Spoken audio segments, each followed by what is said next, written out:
बेंगाळला तिथं चौथीच्या मुलांचा निरोप समारंभासाठी जमलेलं. निरोप म्हणजे निरोप देताना माणसाचं मन कसं अंतःकरण भरून येतं, पण निरोप हा द्यायचा नसतो आणि घ्यायचाही नसतो. येतो म्हणून सांगायचं असतं. काय करायचं असतं? येतो म्हणून सांगायचं असतं.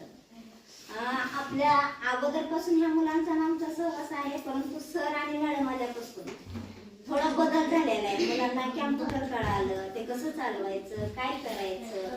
आणखी थोडं गॅदरिंगच्या वेळेस छान कार्यक्रम घेतला.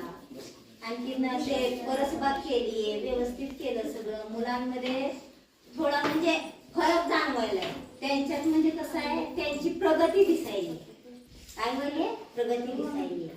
त्यामुळे तुम्हा सर्वांना पुढील वाटचालीस माझ्याकडून खूप खूप शुभेच्छा. खूप यशस्वी व्हा, यशवंत व्हा, नामवंत व्हा, गुणवंत व्हा. एवढं बोलून मी